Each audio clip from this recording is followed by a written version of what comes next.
Je sais pas si tu as souvent ce dilemme. Tu es chez toi et tu as le choix par exemple entre prendre un livre ou jouer. Qu'est-ce qu'on fait souvent? On décide de jouer. Pourquoi? Parce que jouer c'est fun, c'est excitant et c'est facile à commencer.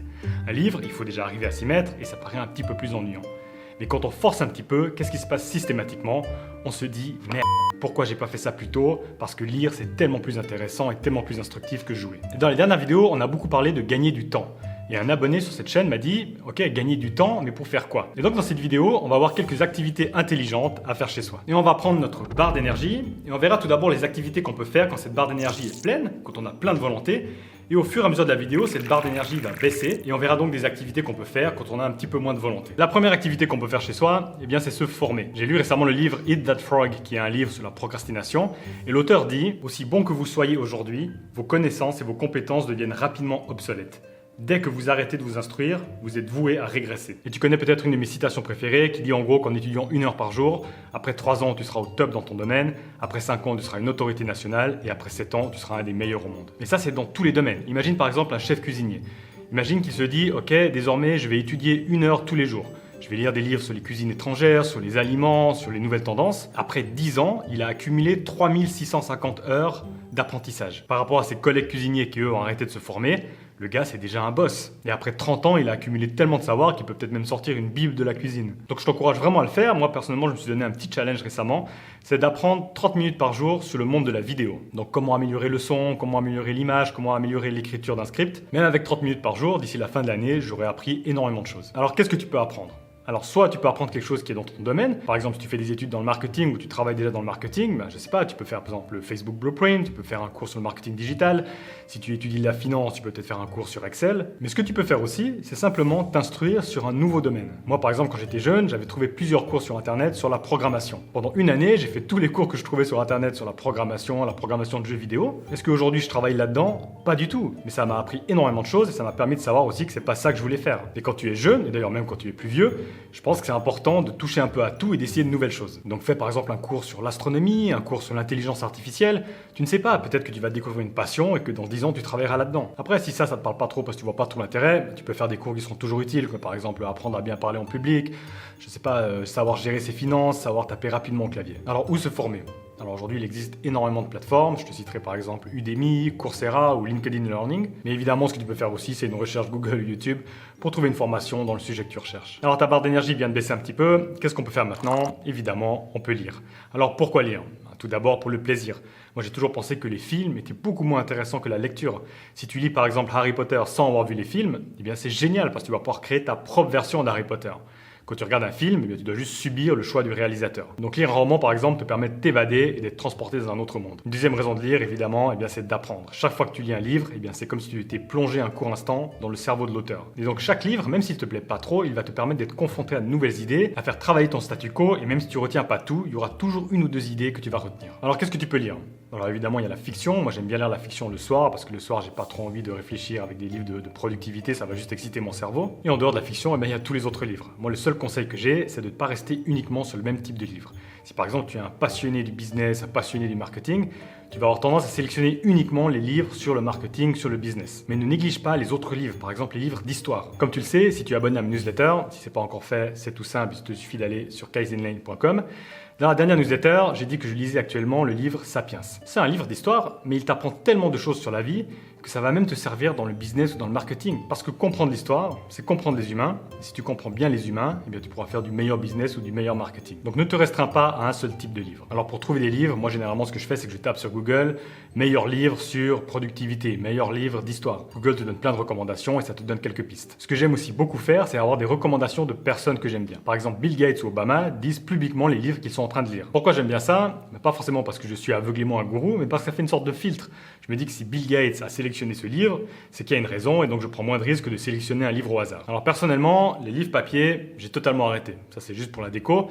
J'ai totalement arrêté parce que j'ai commencé à lire beaucoup de livres en anglais et donc je devais les acheter au Royaume-Uni, c'était vraiment compliqué. Et donc j'ai acheté il y a quelques années une liseuse électronique. Si t'es intéressé à savoir laquelle j'utilise, je mettrai un lien dans la description de la vidéo. Très honnêtement, je ne comprends pas pourquoi tout le monde n'a pas encore ça. Quand j'ai envie d'essayer un livre, il suffit d'un clic et c'est sur mon appareil. L'écran utilise une technologie qui n'est pas du tout agressive pour l'œil. Quand il y a du soleil, ça ne cause pas du tout de problème comme un écran normal. Ma tablette a aussi un éclairage intégré qui me permet de ne pas avoir besoin d'allumer la lumière le soir quand je suis au lit. Et je trouve ça aussi tellement plus pratique pour tourner les pages qu'un livre papier. D'autres avantages encore, c'est que ça ça te permet facilement de prendre des notes, de surligner. Si tu essayes par exemple d'améliorer ton anglais, eh bien, tu peux sélectionner un livre en anglais. Et dès que tu ne comprends pas un mot, il suffit d'appuyer sur le bouton et ça va donner la traduction. Et ce mot va aussi être enregistré dans ton vocabulaire et ensuite tu pourras t'entraîner directement sur ta liseuse avec des flashcards. Voilà, par contre, ça m'arrive parfois d'avoir aucune envie de lire, surtout si tu es étudiant par exemple. Tu as dû lire toute la journée, le soir, pour te détendre, tu n'as vraiment pas envie de prendre un livre. Et donc dans ces moments-là, ce que je fais en général, c'est que je prends un livre audio. Personnellement, j'utilise l'application Audible, c'est un peu l'application de référence qui est faite par Amazon. Tu y trouveras tous les livres possibles. Alors c'est pas du tout une vidéo sponsorisée par Amazon, ce serait plutôt la classe, mais bon bref, c'est pas le cas.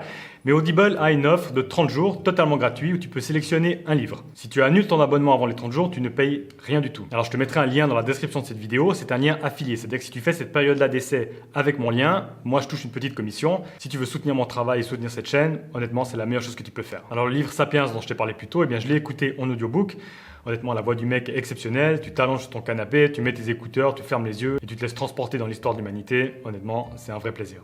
Avec un petit peu moins d'énergie, ce qu'on peut faire, c'est écouter un podcast. Alors le problème avec les livres audio, c'est qu'il faut quand même un peu de concentration. Moi, quand je cuisine ou je fais du sport, j'ai de la peine à me concentrer totalement sur un livre audio. Les podcasts, il y a de tout, mais en général, c'est plus léger. Alors si je dois citer quelques podcasts que j'aime bien, en anglais, il y aurait par exemple How I Built This, où c'est simplement des interviews avec des entrepreneurs à succès. Récemment, j'ai écouté l'interview du fondateur de Ben & Jerry. Je citerai encore Stuff You Should Know. Là, tu vas apprendre plein de choses sur plein de sujets différents. Tu vas aussi trouver tous les TED Talks en format audio. En français, j'aime bien le podcast Choses à savoir. Tu vas apprendre par exemple qu'est-ce que signifie IKEA, ou par exemple pourquoi les oiseaux ne tombent pas quand ils dorment. C'est tout con, mais c'est quand même intriguant. Ou par exemple le podcast Mythes et légendes. Récemment, j'ai écouté l'histoire 12 travaux d'Hercule. Après, ça m'arrive régulièrement d'écouter par exemple le podcast de Joe Rogan. Ce que j'aime avec lui, c'est qu'il va recevoir des invités chaque fois différents. Alors une fois ça va être Elon Musk, une fois ça va être un expert de la nutrition, un expert de l'astronomie. Et ça te permet de découvrir un univers que tu connaissais pas forcément. Parfois j'écoute un podcast sur un sujet nouveau, ça m'intrigue, ça m'intéresse. Et après pendant plusieurs semaines, je fais des recherches sur ce sujet. Ce qui est aussi énorme avec le podcast, c'est pour apprendre une langue. Alors il y a l'application Spotify, moi j'utilise aussi l'application Castbox. Et là c'est hyper facile de changer de région. Donc si par exemple tu veux apprendre l'anglais, il suffit simplement de sélectionner États-Unis. Et là on va te proposer plein de podcasts en anglais. Perso, j'ai aussi investi dans des écouteurs sans fil. J'avais acheté ceux-là de la marque Pamu, qui est beaucoup moins cher que AirPod, et qui est tout autant bien, je pense. C'est plutôt pratique quand tu cuisines ou quand tu fais du sport, comme ça tu t'embêtes pas avec les fils. Donc c'est quelque chose que je recommande aussi. On passe à la quatrième activité, YouTube. Alors évidemment, quand je dis YouTube, ça ne veut pas dire grand-chose, parce que sur YouTube, on trouve des formations ultra intellectuelles qui te demandent énormément d'énergie, et on trouve aussi des vidéos totalement divertissantes qui sont pires que la télé. Quand je dis YouTube comme activité, eh bien j'entends par là les vidéos comme peut-être celles que tu es en train de regarder, qui sont... Bon, je ne sais pas si mes vidéos sont divertissantes, mais qui sont divertissantes, mais tu apprends aussi quelque chose. Si tu regardes par exemple la chaîne de Poisson Fécond, de Nozman, c'est du divertissement, mais à la fin, tu as quand même appris quelque chose. Après, il y a des chaînes un petit peu plus intellectuelles, comme par exemple la chaîne des TED Talks, ou la chaîne d'Arte, où là tu vas retrouver des documentaires exceptionnels. Et donc dans YouTube, il y a énormément de vidéos intéressantes, mais le gros problème, c'est quand tu ouvres YouTube, tu vas être confronté avec une vidéo qui s'appelle J'ai mangé 300 burgers, ça tourne mal. Et une autre vidéo qui s'appelle Comment devenir plus productif avec telle ou telle méthode. Et si t'as pas trop d'énergie ou pas trop de volonté, il y a bien des chances que tu cliques sur la vidéo des burgers. Alors là, il y a deux choses que tu peux faire. Si tu veux que ton YouTube soit plus propre avec moins de conneries et plus de choses intelligentes, tu vas sur YouTube et tu prends 5 minutes pour simplement demander à YouTube de ne plus te recommander telle ou telle vidéo. Si tu fais ça 3 ou 4 fois, tu verras que tes recommandations vont changer drastiquement. Si tu ne veux pas faire ça parce que les vidéos totalement divertissantes t'intéressent quand même de temps en temps, eh bien tu peux simplement créer une playlist. Chaque fois que tu vois une vidéo intéressante, tu la mets dans une playlist par exemple à regarder plus tard, et ensuite tu te crées un lien dans les favoris ou un raccourci qui mène directement à cette playlist. Comme ça, quand tu as envie de faire du YouTube intelligent, eh bien tu vas directement dans cette playlist-là, tu n'auras pas la tentation de cliquer sur une autre vidéo. Voilà, maintenant la barre est au plus bas, qu'est-ce qu'on peut faire ? Eh bien, on peut simplement regarder un documentaire ou un film. Alors vous allez me dire que regarder un film, c'est pas l'activité la plus intelligente qu'il y a à faire. Vous avez raison, c'est beaucoup moins intelligent que suivre une formation, mais j'ai quand même décidé d'inclure les films ici parce que je pense qu'il s'est fait avec modération et de temps en temps, eh bien ça permet de se sentir inspiré, de prendre du plaisir et surtout de déconnecter. Et si tu veux rendre cette activité un petit peu plus intelligente, ce que je te conseille vraiment de faire, eh bien c'est simplement de regarder les films dans leur langue originale. Tu peux regarder un film que tu n'as jamais vu et mettre tes sous-titres en français ou en anglais si tu as déjà un niveau un peu plus avancé, mais selon moi, la meilleure chose à faire, c'est de regarder des films que tu as déjà vus sans sous-titres. Donc tu vas regarder par exemple Harry Potter, on s'en fout un petit peu du livre, puisque finalement tout le monde a vu le film. Tu vas le regarder dans sa version originale en anglais, mais sans sous-titres, parce que tu as déjà vu le film, tu connais l'histoire.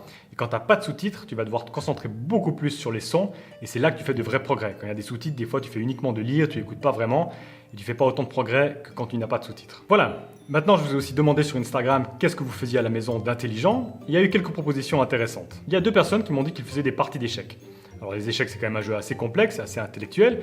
Mais c'est vrai qu'on pourrait englober tous les jeux de société. Les jeux de société, c'est fun, ça te permet de passer du temps avec tes amis ou avec ta famille, et souvent c'est aussi stratégique. Cet été, j'ai découvert le jeu Risk, et c'est vrai que c'est un jeu assez stratégique. Tu prends du plaisir, et finalement, ça fait un peu travailler ton cerveau. Une autre personne m'a dit qu'elle faisait de la musique. Honnêtement, superbe activité. Il y a plein de cours aussi en ligne pour apprendre à jouer du piano ou apprendre à jouer même de la flûte. Si tu n'as jamais fait de musique ou jamais fait de solfège, ça te permet de découvrir un nouvel univers qui est souvent beaucoup plus intellectuel que ce qu'on pense. Et finalement, une dernière personne m'a dit qu'elle faisait du ménage. Honnêtement, surtout si c'est les vacances, eh bien c'est le bon moment de faire un peu le ménage dans ta chambre, le ménage aussi sur ton ordinateur, de ranger un peu les dossiers. Comme ça, à la rentrée, tu seras au top. Et sur ce, je ne vous fais pas perdre plus de temps parce que vous avez certainement pas mal de choses intelligentes à faire. Alors je vous dirais juste, progresser ne se fait pas avec une grande révolution, mais à coup de petits changements. Ciao.